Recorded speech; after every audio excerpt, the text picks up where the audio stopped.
Hello, friends. Welcome to another episode of The Man Treks. I'm Sarah. And I'm JJ. And I like that a lot. I like hello, friends. That's a really good way to go. Cool. Yeah. Okay. Oh, my goodness. Oh, wait. All right. Are you ready to approach the news desk? Yes. All right. Let's do it. You want to go first this time? No, you go ahead. Okay. All right. So both of my stories are actually about animals slash... Love it. Yeah. I wish that mine were, because then we could pull out another animal episode. Crickets swarm towns in the West. So apparently... Not cicadas? Cicadas are breaking out over towns in the West. Or are invading the eastern United States. So it's mostly the eastern United States that's overrun with cicadas right now. And they have mentioned that for a while. They've been like, this is going to be like the craziest year.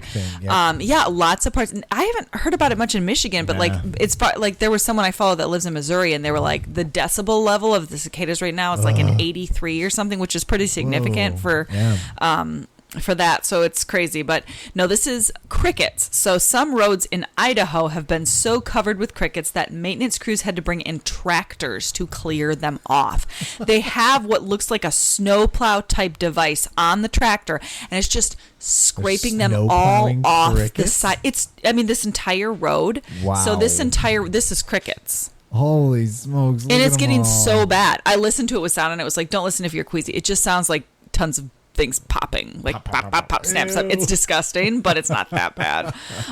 So apparently it says on State Highway 51 last week, they're called Mormon crickets. What? Yeah, so I'll read on it. I'll explain a little bit, but it says, watch out for slick spots. Crickets are taking over the road. We've been working to clear them off. So apparently Mormon crickets, which are native to North America, I just find that funny, they can grow up to 2 inches in length. That's a pretty big bug. And it says they got their name in the 1800s when the insects ruined the fields of Mormon settlers. Oh, okay. Okay, so that's where their name comes. But they're not actually crickets. They're a shield-back, short-winged katydid that resemble grasshoppers. But they can't fly. I can't come up with a katydid in my memory. A katydid looks a little bit like a grasshopper, except they don't actually have wings, so they can't fly. A non-flying grasshopper. But they're bigger than an actual cricket. Because, crickets can get pretty big, but they don't get up to 2 inches. No, these look a little bit more like... They look like grasshoppers. Wow. And they're just coating the roads so they're out west. all over out west, and they are apparently causing a huge amount of problems because they've been causing lots of crop loss. And they're damaging fields, and it says they've worsened. In recent years, the outbreaks have worsened. Climate crisis may be partially to blame. Drought conditions encourage these outbreaks. They result in billions of insects and major economic and ecological losses. I wonder how a drought encourages bug growth. I guess I don't draw the line between those two facts. Interesting. Fascinating. Yeah. So apparently, as they devour vegetation, countless crops are damaged, and natural patterns like erosion, water runoff, and nutrient cycling are changed. Ooh. It says video footage taken by a Spring Creek, Nevada resident shows thousands of Mormon crickets crawling all over her home, a church, and other local businesses. She says they cover our homes, buildings, and when run over will bloody our roads and leave a horrible smell from sitting in the hot summer sun. Imagine you just want to go to church, and this is what you see. It sounds prophetic, like something from the Old Testament almost. Do they taste good with honey, though? Yeah, I don't know. You better ask John the Baptist. This is what I want to know. But I don't know. God sent that locust swarm. Plague. So. Mormon, what are they called? Mormon crickets? Mormon crickets. Mormon crickets. That's happening out west. I feel like and in the east, it's the cicadas. So just be glad we live in Michigan, where... Yeah. We don't have any massive bug infestation. We get those weird ladybugs that are not ladybugs. That's about the only thing that we have. Oh, are you talking about the box beetles? No, well, there are box beetles. That's another infestation. But, the ladybugs that have, like, the shells are, like... It's like a Japanese beetle or something that's not a ladybug, but it looks like a ladybug. Oh, yeah. The shells are, like, not as vibrant. They're, like, a kind of an orange instead of Actually, ladybugs' shells do vary in color. It's not always red. Yeah, but there was like, when I was a kid, there was like this infestation that we had, and there were tons of them all over the place. Interesting. It was like an invasive species from Japan or something. I don't really remember, but that's about the weirdest we've gotten, and thankfully they don't make any noise and they don't smell. Yeah, that's true. I can't imagine the smell of just bugs everywhere. So imagine how hot it gets out in Nevada too. Like, gross. Anyways, what you got? All right, so mine is worse somehow. Yikes. Well, it's actually, I think, good news. So Chuck E. Cheese is dropping its animatronic Munch's Make Believe Band in every location except for 2. The big announcement, they're pulling the plug on the animatronic robot band. My childhood is sad. First, did you know that it was an animatronic robot band? I didn't realize that it was like a thing as a part of their thing. Seriously? No, I thought that there were like people in costumes. I didn't know. There's like an animatronic show that they do their band. We went to Chuck E. Cheese quite a few times as a kid, and I remember that being like a staple part. Like, the show is going to start, and it was like an animatronic group of characters up front playing and they instruments. All have names. Yeah, I didn't know this. Oh yeah, like there's Chuck E. Cheese, Helen Henny, Jasper T. Jowl, and Mr. Munch and Pasquale, and they will probably haunt your dreams if you look at them. My 90s kids' dreams. Terrifying. Munch's Make Believe Band is headed for the scrap heap. The animatronic group that has been a staple of the Chuck E. Cheese pizza and arcade chain for 4 decades is going into a permanent deep freeze by the end of this year due to changing tastes among the ball pit set. So apparently their pizza is the worst, so... I thought they go bankrupt. I thought they rebranded a long time ago, so I'm surprised that they're still. Yeah, they're removing it in all but 2 locations. There's still going to be one in L.A. and one in Nanuet, New York. Those are the 2 that are keeping the band. The rest of the more than 400 locations are going to lose the band in what the CEO describes as the quote most aggressive transformation to date. I can't imagine Chuck E. Cheese is even still relevant. I can't believe they are still in business, honestly. Well, and so it's being made, let's see, so they struggled in the COVID-19 pandemic. They did file Chapter 11 bankruptcy in the summer of 2020. There. Yep. So they're replacing it with like screens, and that doesn't surprise me at all. No, I think it's going to be... Actually, yeah, I am surprised that they still tried to keep that, because like I found it weird, like... that they were still trying to use Chucky as like their main like I thought that they had kind of all but gotten rid of like character type stuff there, because it just doesn't seem cool for kids anymore, like. And so it's getting replaced by giant TV screens, digital dance floors, and trampoline gyms. Oh, okay. So that's because they leveled a Chuck E. Cheese when we were living over in Flushing, like that one in Flint. They leveled it over by Target, like they turned it into a car wash. Yeah, because it just is creepy and it didn't work. I think it's all I can think of when I see it. Because honestly, we didn't go to Chuck E. Cheese that much as a kid. Did you guys go very much? We would go for birthdays as a family. Like when we would celebrate birthdays as a family, it'd be like, we're going to Chuck E. Cheese for Katie's birthday, and it was just the 5 of us. Or we're going to Jordan's birthday, it's the 5 of us. The pizza and the arcade. Pizza was terrible, and it was so expensive to get coins. Was it really? The last time I went to a Chuck E. Cheese, I'm embarrassed to admit this, we were in college, and we went as a group of friends for a friend's like 25th birthday party or something. My friend's husband, he was older, and so he turned 25, and we went out to Chuck E. Cheese. Yep. Because we were like, none of us are going to drink. Why would we go do something like that? Let's just go to the kids' arcade. Yeah. And so we went to Chuck E. Cheese, and it was so expensive to like go. We were sitting here going, this is kind of an investment for the 5 of us to go.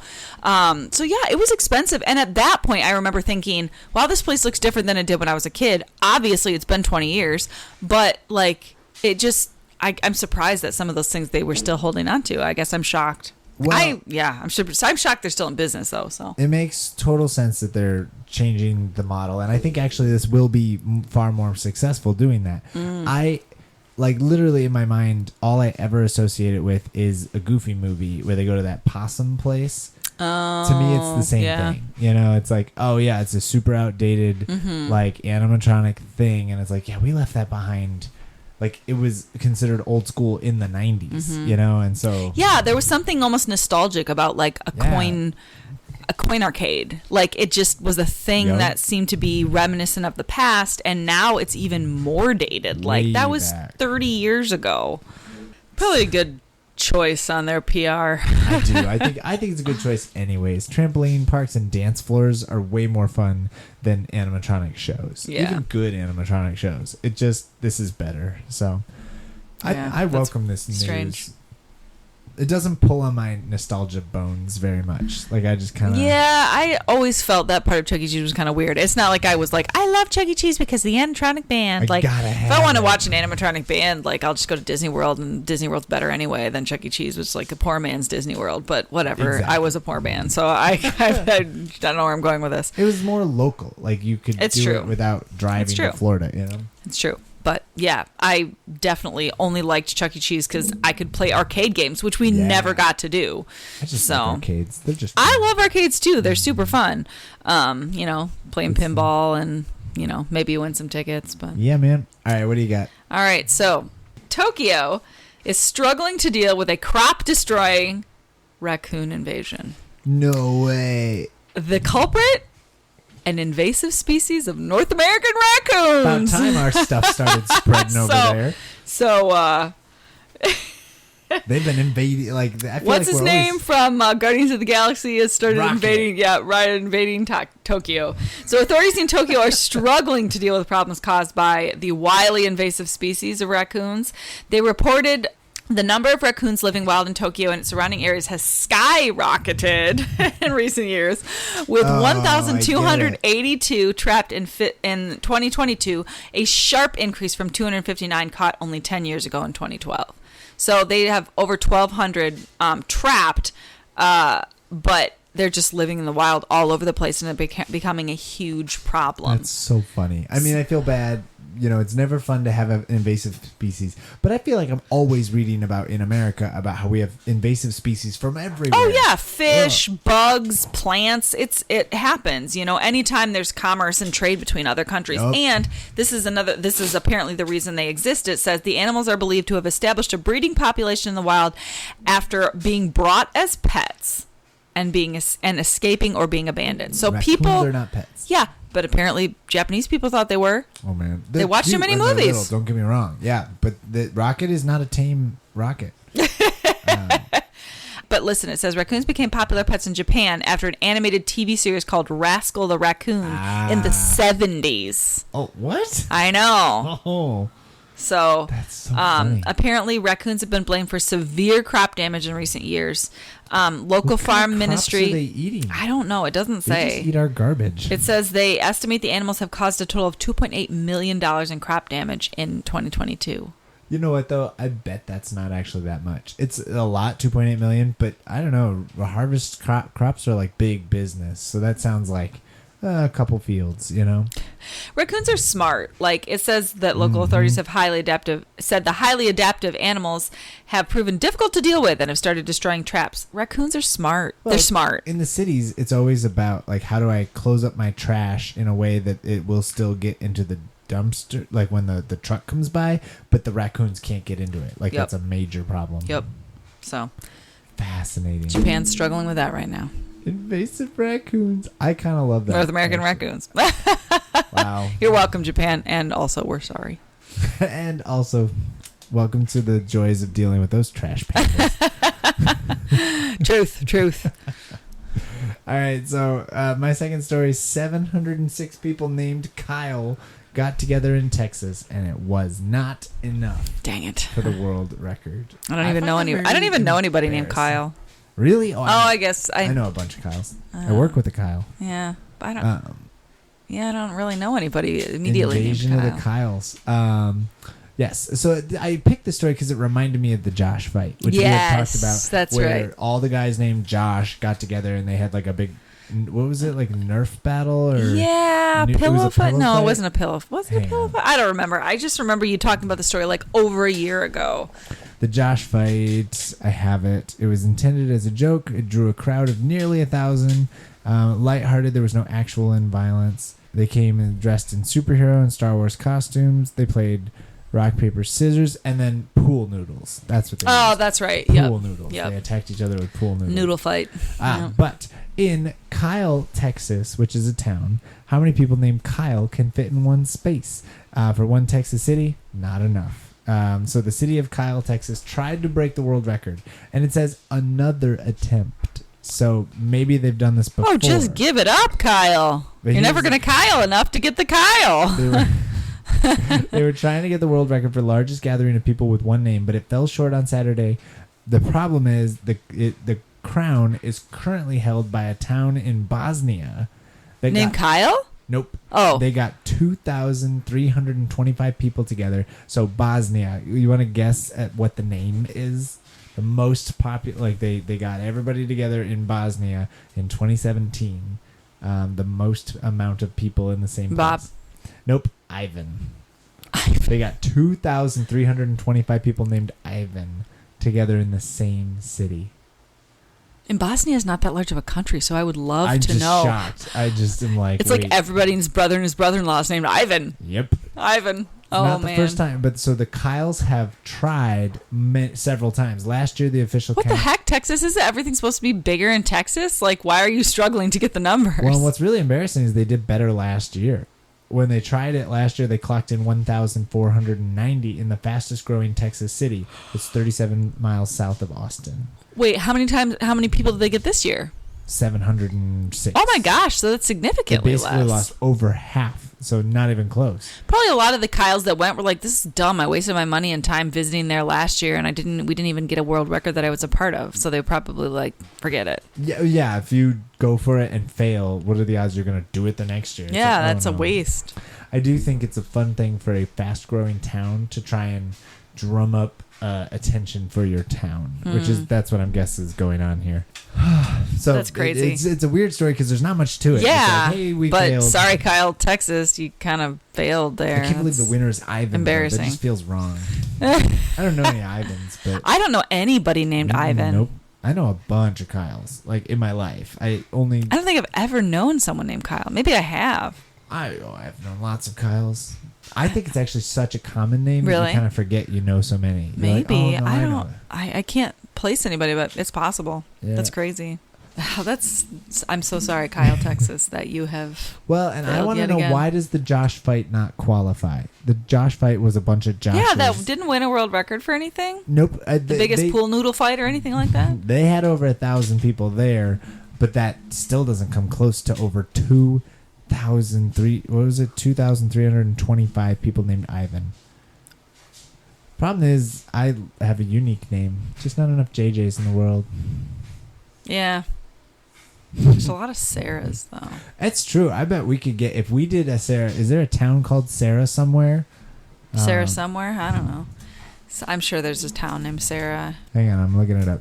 Cities named Sarah. There are 6 places named Sarah in America. Problem is, they have an H on the end. Well, they're all spelled wrong. Sarah as a town can be found in 11 countries throughout the world. So we could do this. We could find a Sarah and get I know all the several together. Sarahs. I know. I probably have a dozen of them in my phone. Oh yeah, like, I remember growing up. Growing up, I remember like when I was still going to elementary school, there were at least 2 other Sarahs in my small school that were like I would interact with, and it'd be like, Sarah, which one? Even in my Sunday school class, there was another Sarah, and I remember being so annoyed because I'd be like, oh my gosh, not me. I think if we want to break this record, Sarahs could do it. Oh my gosh. I think Sarahs could do it easier than Kyle's. There's more Sarahs than Kyle's. All right, we'll get on that. Okay. Oh wait, we talked about this with the Josh fight. We were gonna have a Sarah fight, right? I was gonna fight you. A Sarah. We'll fight on the podcast. No, not me. You fight other Sarahs. You have to. I don't want to fight other Sarahs. I'm not a violent person. You have to be the dominant Sarah. No, my name is spelled correctly. That's the only fight I'll have. Don't fight me on that. All right. Are you ready for sponsors? Yes.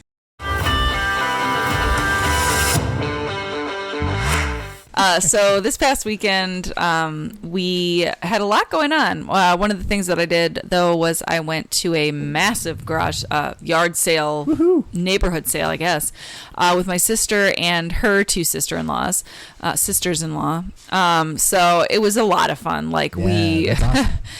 She had told me about it a while back, and she said that it was a massive, neighborhood that they would all team up together, and at least half the houses would have sales. And she wasn't joking. There were so many houses that had sales. That's awesome. And we were there from 10:30 to 1 o'clock. I mean, we walked for a long time. 3-4 hours. Yeah. Kudos to Maggie, who, slept through most of it.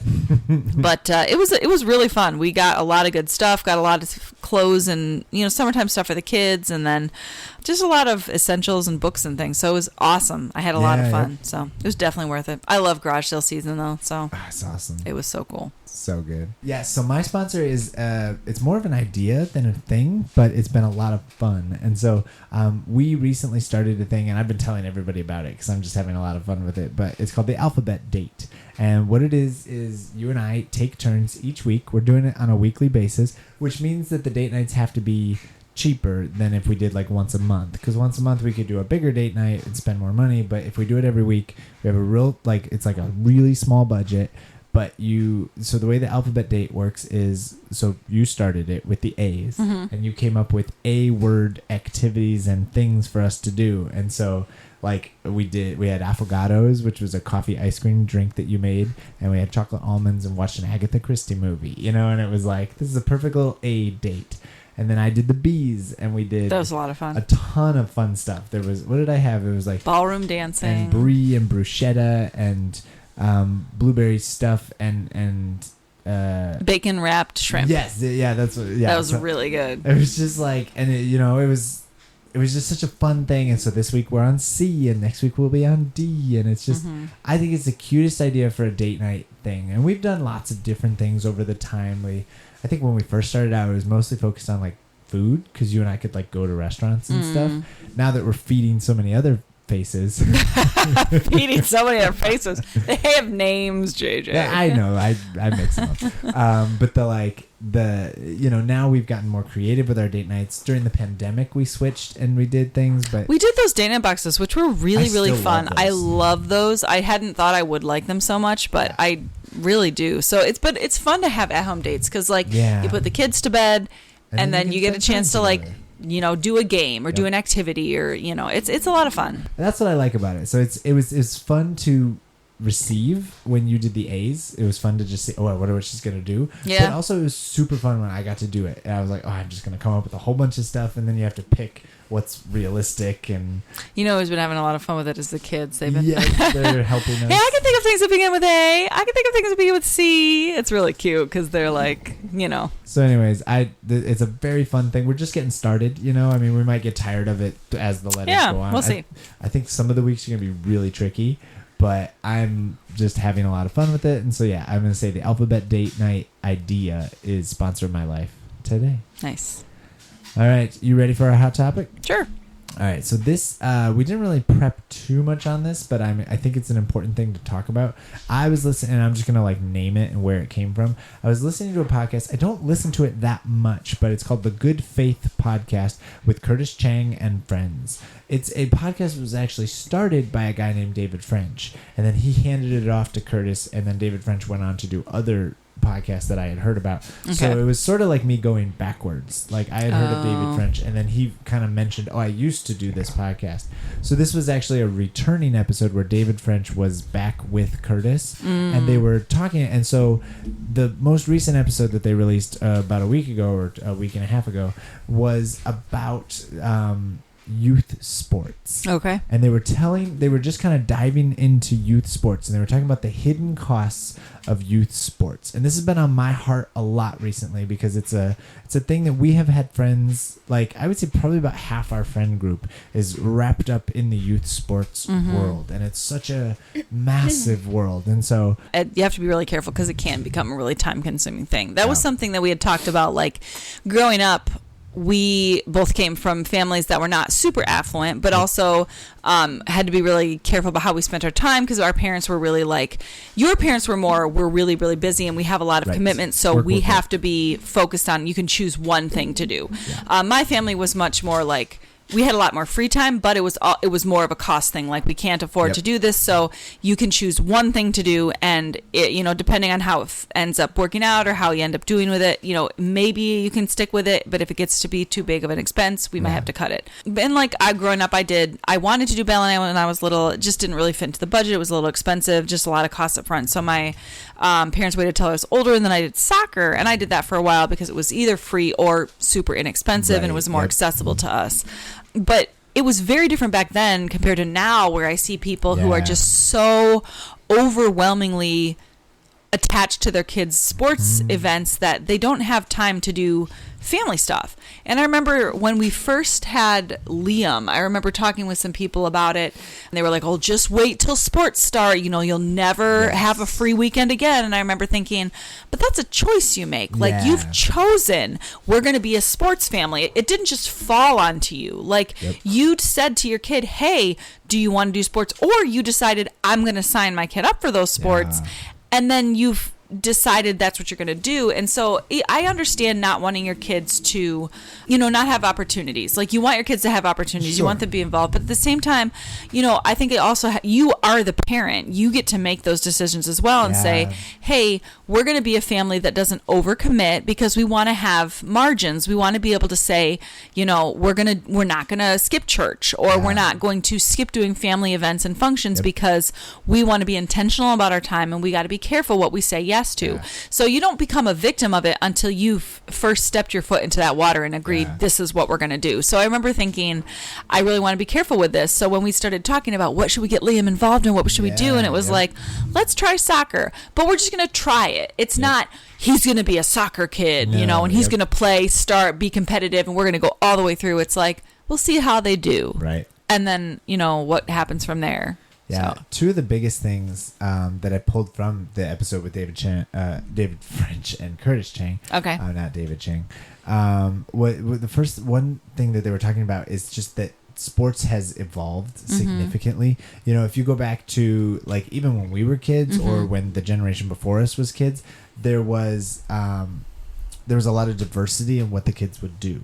Kids would play all the sports. They would play baseball and basketball and soccer, and they'd kind of go from season to season. But now, in order to get into a sport, you have to pick your sport early on, and you pick like one or two, maybe three, but only if the seasons don't go on top of each other. Right. But it used to be like, it was, you would do the one thing and then you would stop doing that thing, like, and you would not talk to that coach anymore. But now it's like, no, you have your private sessions and you have your travel team and you have your summer thing and then you have your high school sport, and it's like it just is all the time, all consuming. And and I thought that was a fascinating sort of analysis of, like, no, the sports have changed, and what they've traded is, it used to be every kid played all the sports a little bit, right? It was like, in the summer you play baseball, in the fall you play football, in the spring you play basketball, and you just do all the sports. Right. And every kid did them a little bit. They have gotten better athletically. The kids are playing better than they used to back in the day, but they're only picking like one thing. They pick one sport, and they don't have that diversity. They're not trying other things. They're like, no, I just have to have one that I get This is my sport, Yeah, and so they identify themselves. They wrap themselves up in this identity, which is a temptation for all teens anyway. Absolutely, They wrap themselves up in whatever they're, you know, getting into. The other thing they really talked about was how sports, especially organized sports, that is not play, right?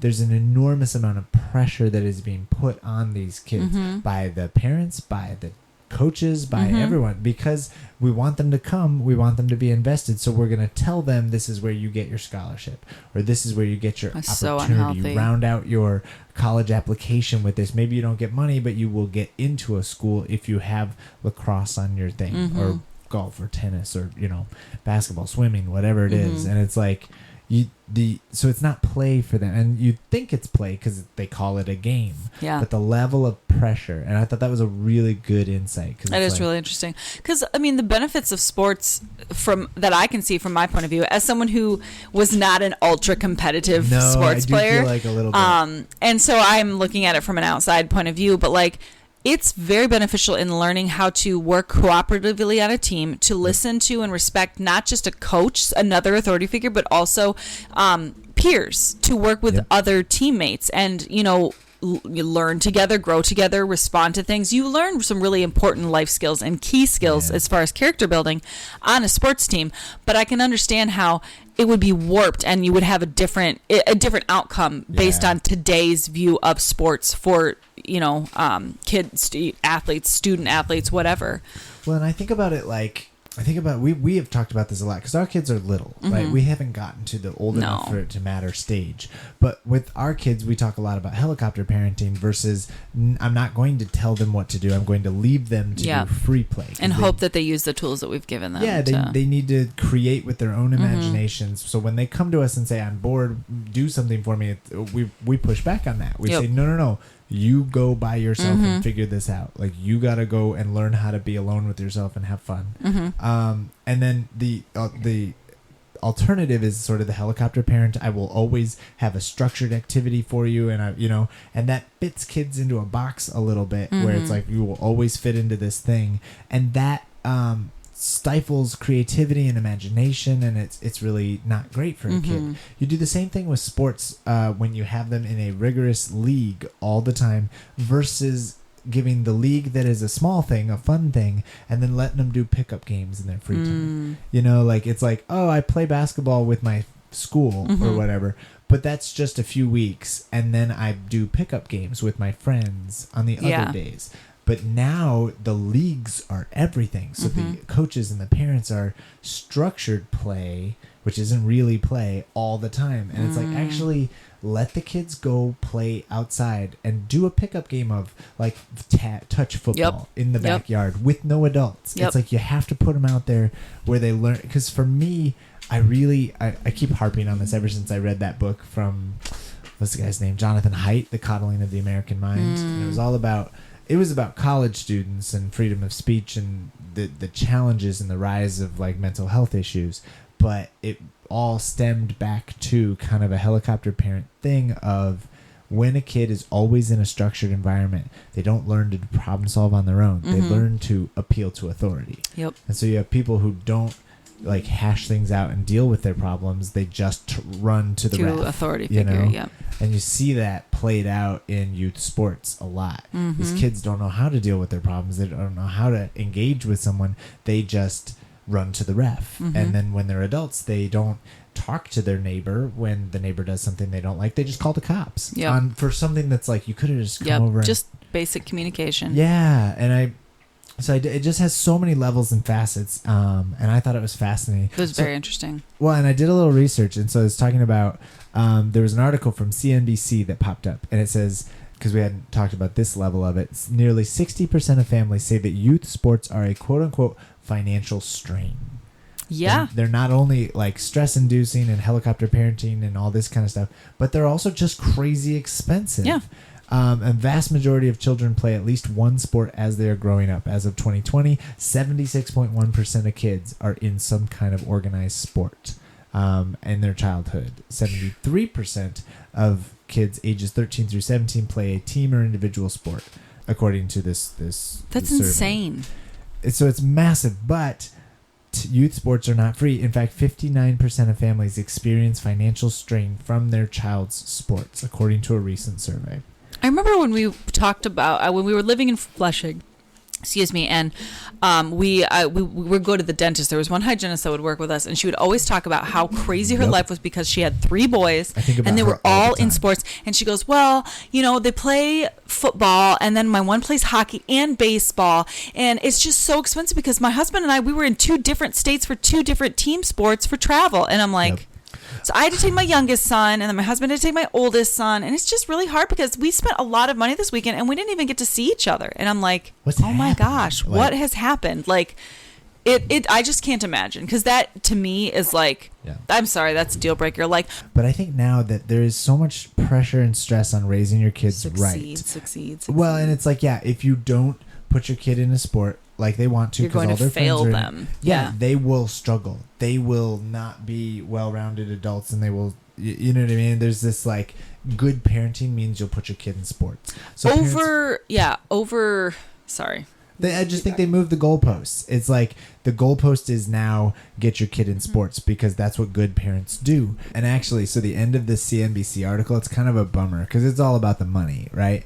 Over 75% of kids, 76% of kids are doing these sports. 73% of kids that are a little older are doing sports. But they're extremely expensive. 59% experience financial strain. And then I scroll down to the next section, and it's like, here's how you can budget to make it happen.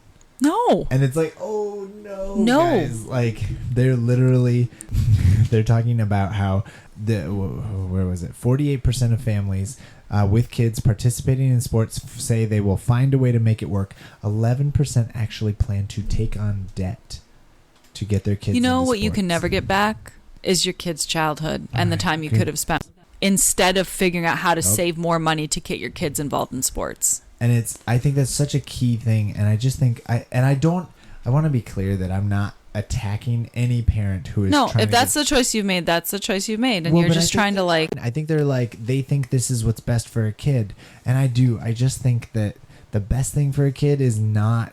Well, and I think the same thing when it comes to, and I know this is a little countercultural or whatever, but like has come up in this conversation is that we are dealing with a systemic problem, and it is so hard for a single parent to make that change. So for example, if you're like, I'm not going to put my kid in sports, I'm not going to overwhelm them, I'm going to keep them home. But what if you're the only one on the street? You know, it's like, well, I want you to play in the backyard and do touch football with your friends. It's like, they're not available. They're all in the travel league, you know? And it's like, so you're the only parent keeping your kid out of this social group, and your kid doesn't understand the long-term benefits. They're like, all they know is, I don't get to be with my friends like I was last year.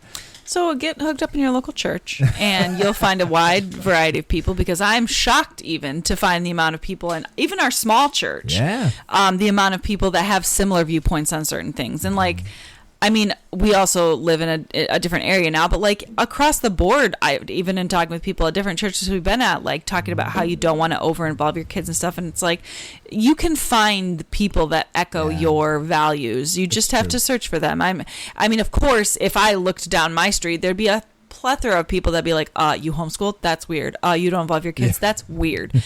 So I might start to feel like I'm isolated, but I know that's not the reality, because there are other people that probably also will uphold and encourage your, choice of raising your children in a different way. But yes, it is tricky, because you're right. It's very countercultural. Well, and I do think this is one of the benefits of social media and the internet, is that you can find your people. Like if you say, all right, this is going to be our value as a family, that we are going to, because I again, there's nothing evil or bad about like your kid wanting to do sports, even doing sports intensely. That's so fun. But it's like, if you choose to, all right, I'm going to engage with this in a different way, where I'm going to draw lines around family time and church, and I'm going to say, these are our priorities, and I'm not going to be as reliable for the sports team thing. You get 3 of my nights instead of 6 of my nights, or something like that. That's hard, and you'll get a pushback, but I do think you can connect with like-minded people who value the same things. And and even I think back to our small group back in Flushing, right? We had, of those families, I think there was one family that thought exactly like us. There was very like, we will involve them in stuff, but we're going to draw clear boundaries. But we had several families who were like, we can't come this week because we're in sports season. It's the reality. And we just, that was their choice, and we missed them. But their boys loved that. I mean, that was a world, and they definitely had to sacrifice. I remember, our buddy, he mowed the lawns for the soccer team so his kids could get in free. And it's like, families find ways to make it work out, and their kids are loving that life. I think that's something they really enjoy. And so I don't want to make it sound like it's this big evil thing. I do think a little bit the dog has gotten too big and has pulled the leash. There was this great analogy that they used in the Good Faith podcast about how there is a way the universe is set up. And so you think about Jupiter, the planet, and it has all these moons, right? Right. And it used to be the parents were the Jupiter and the kids were the moons. They went around what the planet did, right? But kids' sports have a way, because they have such high levels of like, if you're a bad parent if you don't do these things, the kids become the planet, and the adults' schedules start to circle around the kids' thing. And that teaches kids at a really young age that they are the center of the universe, and everything revolves around their schedule and what they want. And I thought that was a fascinating analogy, and I thought that was really helpful. It's interesting, because for a culture that looks down upon having children, that just begrudgingly despises children. Seriously, they also are making they're also so hard. They really are. It's like this very warped perspective of how you're supposed to interact once you actually have the children, and it's like you have to be you have to be everything for that kid, and they have to be like the thing that you sacrifice everything for, and it's like, no.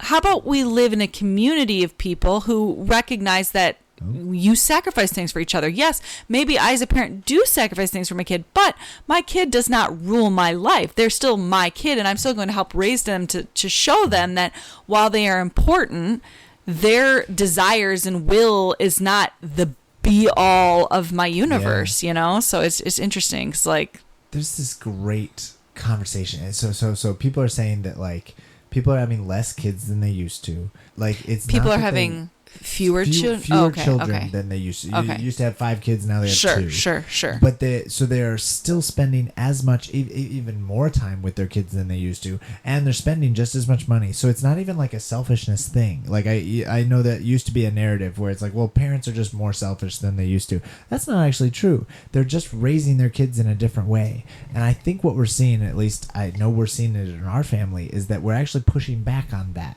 The have less kids but invest in them more heavily model, I think, is part of what has contributed to more anxious adults. Absolutely. Like, we have helicoptered and we have invested so much, and we've made them the center of the universe, that these kids grow up with all that pressure and all that, and it's like, you kind of almost need a parent that pays less attention to you. Right. Does that make sense? It sounds bad, but it's like, it sounds countercultural, but I feel like, and so, like, when people say, oh my gosh, how can you handle 5? It's like, well, and we've talked about this before. It's like, we're not raising our 5 kids the way you're raising your 2.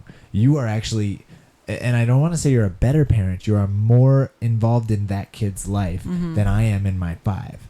Just on a reality, practical thing. But I do that on purpose. I don't want to be that involved in there's an intentionality. To have that free time, that free play, because I think that's how they will best. But yeah, I do know those people who are like, I don't know how you can handle this. And it's like, I have different expectations, and You think I'm raising them the same way? Yeah, like, it's just, that's not possible for me. Nope. Just based on pure reality. Like, my one baby crying, if I'm parent of one baby, I'm going to be at that child's every beck and call. Yep. It's a very different type of parenting. Like, you just have to, your attention is split a little bit more, and you kind of let a few things lax, and that's okay. But it forces us to do what I think we should be doing, which is not helicoptering. No, absolutely not. And again, I know I'm not blaming or attacking any parent who believes differently or thinks that the other way is the better way. I'm starting to kind of form these opinions about how we should do this. Yeah. And part of that's just like, that's what we have chosen. Right. But also there's starting to be data behind it. We're starting to see that,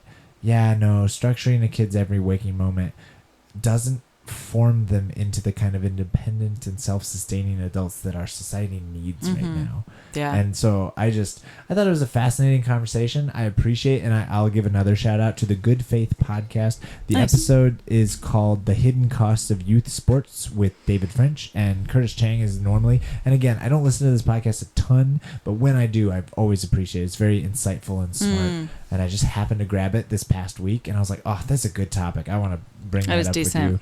And so thanks everybody for listening. Thanks friends for listening. It is so wonderful. We've heard a lot of really positive feedback. We've had more listens and downloads of recent, and so that's kind of fun. And so we're just glad you guys are listening. If you have any feedback, if you want to tell us that we're totally wrong about youth sports, or tell us that you also have experiences, just reach out on the social medias, Facebook, Instagram.